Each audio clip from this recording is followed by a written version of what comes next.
नमस्कार दोस्तों, मैं सुनीता, सहायक प्राध्यापिका हिंदी विभाग, राजा सिंह महाविद्यालय, जयप्रकाश विश्वविद्यालय छपरा।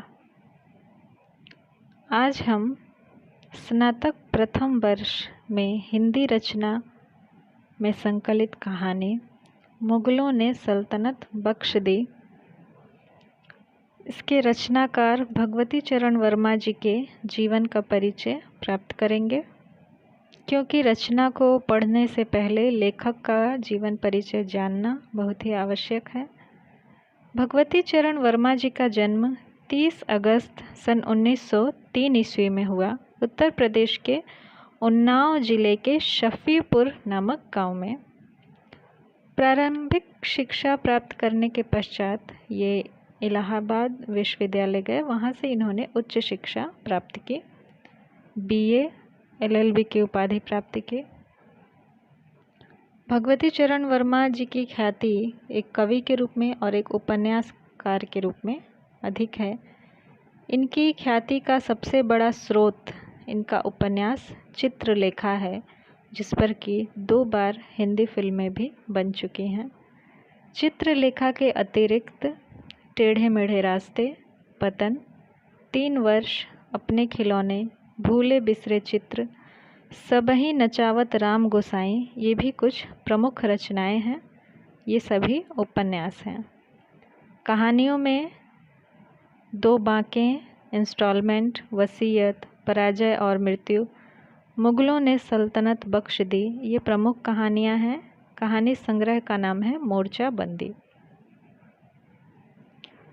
कविता संग्रह भी हैं इनके, मधुकर्ण, प्रेम संगीत, मानव। हिंदी साहित्य में अपनी सेवा देने के लिए भगवती चरण वर्मा जी को पद्म भूषण सम्मान से सम्मानित किया गया है और भूले बिसरे चित्र के लिए इन्हें साहित्य अकादमी पुरस्कार भी मिल चुका है। भगवती चरण वर्मा जी यशपाल और अमृतलाल नागर जी के साथ इनकी त्रयी मशहूर है। जो आज़ादी के पश्चात के जो लेखक थे उनमें प्रमुख भगवती चरण वर्मा, यशपाल और अमृतलाल नागर की त्रयी के नाम से ये तीनों लेखक प्रसिद्ध हैं। पत्र पत्रिकाओं के लिए भी इन्होंने लेखन किया है। जहाँ तक इनकी कहानियों की बात करें तो इनकी कहानियाँ व्यंग्यात्मक होती हैं, व्यंग का पुट लिए हुए। चाहे आप 2 बांके कहानी को देखें, इसमें केवल वीरता का दंभ है, छद्म है, जिसमें कि दोनों जो तथाकथित वीर हैं 2 बांके लखनऊ के, उनके बारे में ये कहानी है। तो वो दोनों झूठी मूठी वीरता के बारे में डींगे हाँक रहे हैं, और जबकि दोनों को अपनी अपनी कमज़ोरियाँ पता हैं। इसी तरह से अगर हम इंस्टॉलमेंट को देखें तो यह कहानी प्रदर्शन भावना की ओर संकेत करती है कि मनुष्य जो है नहीं उसको दिखाना, अपनी हैसियत को बढ़ा चढ़ा कर दिखाना इस कहानी में दिखाया गया है।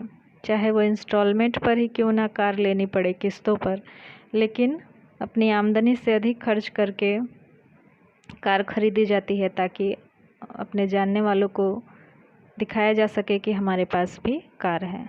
वसीयत कहानी की बात करें तो यहाँ भी मनुष्य के दोहरे चरित्र के बारे में पता चलता है। मरने के पश्चात जो पंडित जी ने अपनी वसीयत की है उसमें सभी को कुछ ना कुछ दिया है, पुत्र पुत्रियाँ, दामाद, बहुएं, पत्नी। परंतु जैसे ही जब तक पता नहीं चलता है कि मेरे हिस्से क्या आया है, तब तक उनके लिए गालियां ही निकलती हैं मुंह से। लेकिन जैसे ही पता चलता है कि इतनी संपत्ति आपके नाम वो छोड़ गए हैं, वैसे ही पिताजी कह करके उनके पुत्र पुत्रियां रोने लगते हैं। तो यहाँ पर क्षण क्षण में बदलते मानव चरित्र का उस पर व्यंग किया गया है। अब आते हैं कहानी मुगलों ने सल्तनत बख्श दी, जो हमारे पाठ्यक्रम में है। इस कहानी में हीरो जी के माध्यम से मुगलों की कायरता को किस तरह से ढका गया है, उनकी अपने मतलब कौल के पक्के यानी कि वचन के पक्के हैं, इसलिए हम लोग अंग्रेज़ों के खिलाफ़ युद्ध नहीं कर सकते हैं। और एक काल्पनिक तेल के पीपे और रबड़ का तंबू, इसके प्रतीक से किस तरह से अंग्रेज़ों का साम्राज्य भारत में धीरे धीरे बढ़ते गया। व्यापार के माध्यम से वो लोग आए और यहाँ पर धीरे धीरे कब्जा करते हुए बक्सर होते हुए आगरा, उसके पश्चात दिल्ली पर कब्जा कर लिया। और मुग़लों की जो सल्तनत के जो वारिस थे वो यही कहते रह गए कि हमारे पूर्वजों ने कहा है, तो हम उनकी बात को किस तरह से काटें। बड़ी सुंदर व्यंग किया है भगवती चरण वर्मा जी ने। मनुष्य की अकर्मण्यता को किस तरह से ढका जाता है, इस पर ये इनका परिचय है। अगले वीडियो में हम कहानी की चर्चा करेंगे। आज के लिए इतना ही। धन्यवाद।